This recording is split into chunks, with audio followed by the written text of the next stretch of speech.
கடைக்கு தேவைப்பட்ட கொஞ்சம் பொருள் வாங்கியிருக்கு. சோப்பு ஸ்டேஃபி எல்லாமே சேர்ந்தனால எல்லாம் சேர்த்து ஒரு 1400 நம்ம ஜாமான் எடுத்துக்கோ என்னென்ன பார்க்க போகிறோம். எக்ஸல் ஸ்டேஃபியில் ஒரு 5 பீஸ் வாங்கியிருக்கு.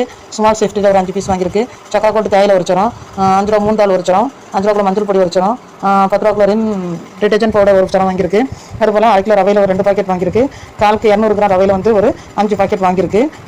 அதுபோல் வந்து 10 ரூபா மில்க் பிக்கிஸில் வந்து ஒரு 10 பீஸ் வாங்கியிருக்கு. 10 ரூபா மேரி பிஸ்கெட்டில் வந்து ஒரு 10 பீஸ் வாங்கியிருக்கு. 5 ரூபா குட் டே பிஸ்கெட்டில் வந்து ஒரு பாக்கெட் வாங்கியிருக்கு. 5 ரூபா டேனட் பிஸ்கெட்டில் வந்து ஒரு பாக்கெட் வாங்கியிருக்கு.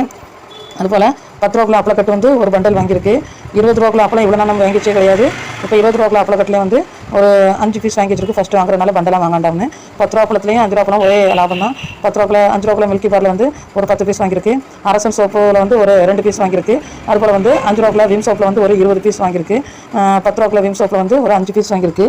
மொத்தமாக இன்றைக்கி 1417 ரூபா 20 பைசாக்கு நம்ம இன்றைக்கி சாக்கு எடுத்துருக்கோம். அதில் நம்ம கிடச்ச லாபம் எவ்வளோன்னா 123 ரூபா 30 பைசா லாபம் கிடச்சிருக்கு. ஃப்ரெண்ட்ஸ் வீடியோ பிடிச்சிருந்தா லைக் பண்ணுங்கள், ஷேர் பண்ணுங்கள், கமெண்ட் பண்ணுங்கள், நம்ம சேனலை சப்ஸ்கிரைப் பண்ணுங்கள். இதில் எந்தெந்த பொருளுக்கு என்ன லாபம் உள்ளது பெரிய வீடியோவில் வரும், அதை பார்த்துக்கிடுங்க.